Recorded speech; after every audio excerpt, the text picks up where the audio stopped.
नमस्कार, मी साटम। आजची तारीख 2 जून 2025। आजचा फॅक्ट ऑफ द डे बद्दल रिसर्च करत होतो, त्यावेळेला फॅक्ट पाहिला आणि खूप जास्त इंटरेस्टिंग गोष्ट वाटली। त्याआधी एक गोष्ट सांगतो, नॉर्वे चेस 2025 मध्ये आपला डी गुकेशन म्हणजे वर्ल्ड चेस चॅम्पियन, त्याने बुद्धिबळामधीलच एक महान खेळाडू मॅग्नस कार्लसन त्याला हरवलं आहे। ही खूप जास्त इंटरेस्टिंग आणि ऐतिहासिक अशी गोष्ट आहे, भारतासाठीच नाही तर बुद्धिबळाच्या जगासाठी सुद्धा। बघा, आजचा फॅक्ट ऑफ द डे काय आहे तर आज 2 जून म्हणजेच आंतरराष्ट्रीय सेक्स वर्कर्स डे, ज्याला आपण इंटरनॅशनल वेश्या व्यावसायिक दिवस असा सुद्धा म्हणू शकतो। तर तुमचा प्रश्न असा असू शकतो की आजच हा दिवस का साजरा केला जातो? त्यामागची इंटरेस्टिंग कॉन्सेप्ट अशी आहे की 1970च्या दशकामध्ये फ्रान्समध्ये वेश्या व्यावसायिकांवर खूप जास्त मोठ्या प्रमाणावर दबाव होता।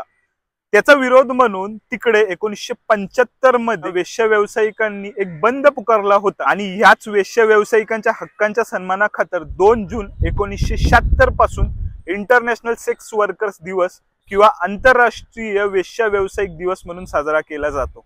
आता बघा, तुमच्या मनामध्ये अशी सुद्धा कल्पना असू शकते वेश्या म्हणजे फक्त स्त्री, पण ही चुकीची कॉन्सेप्ट आहे बरं का।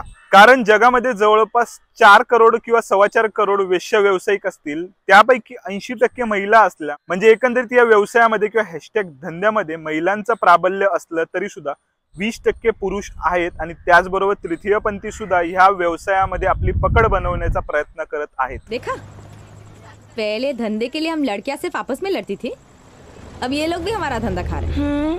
और नहीं तो क्या। आता तर्क बघा, एकंदरीत विश्लेषकांचं मत असं आहे की वेश्या व्यवसायामुळे रस्त्यावर चालणारी स्त्री ही खूप जास्त सुखरूप आहे। या तर्काबद्दल तुम्हाला काय वाटतं ते कमेंट सेक्शन मध्ये कळवा। पण अनेक वृत्तपत्रांनी ज्या वेळेला रिसर्च केला होता त्यावेळेला त्यांच्या लक्षात आलं की ज्या वेळेला वेश्या व्यवसायाला कायदेशीर मान्यता देण्यात आली होती, त्यानंतर युरोपातील अनेक ठिकाणी वेगवेगळ्या प्रकारचं जे सेक्शुअल व्हायलन्स आहे ना, तो कमी झाला होता। या सर्व गोष्टी तर ठीक आहेत, पण ह्यांच्या हवसच्या नादामध्ये जवळपास 80% सेक्स वर्कर्स यांच्यावर बलात्कार होतो। ह्या बाबतीत कोण विचार करतच नाही का? आणि हो, जाता जाता 2 इंटरेस्टिंग गोष्टी सांगतो। पहिलं तर जगातील सर्वात जुना व्यवसाय हा वेश्या व्यवसाय आहे, तरी सुद्धा हा व्यवसाय कायमच एका न्यूनगंडाशी जोडला गेलेला आहे किंवा मग कायमच हे वेश्या व्यावसायिक आहेत ना, ते लोकांच्या घृणास्पद भावनेचे धनी झालेले आहेत का, असा तुमचा प्रश्न असेल तर बघा, वेश्या व्यवसाय याचा अर्थ काय तर ध्येय विक्री।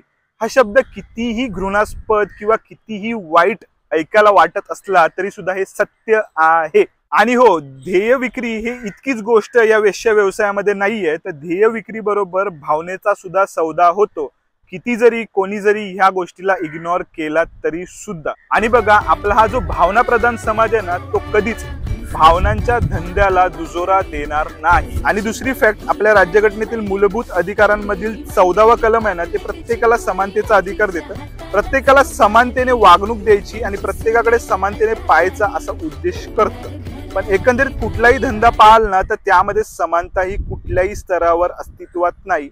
फक्त हा एकमेव असा धंदा आहे जिथे तुम्हाला समानता दिसेल, म्हणजे कोण गरीब कोण श्रीमंत, कुठल्या जातीचा कुठल्या धर्माचा, कुठलीही गोष्ट न पाहता वेश्या आपल्याकडे येणाऱ्या प्रत्येक गिरायकाला साथीदाराला परफेक्ट न्याय देण्याचा प्रयत्न करतात असं मला वाटतं। आणि ह्याबद्दलचाच एक इंटरेस्टिंग फॅक्ट सांगतो तुम्हाला। वर्ल्ड इकॉनॉमिक फोरम माहिती असेल, स्वित्झर्लंड मध्ये एक दावोस नावाचं शहर आहे, तिथे दरवर्षी ही वर्ल्ड इकॉनॉमिक फोरम आयोजित केली जाते।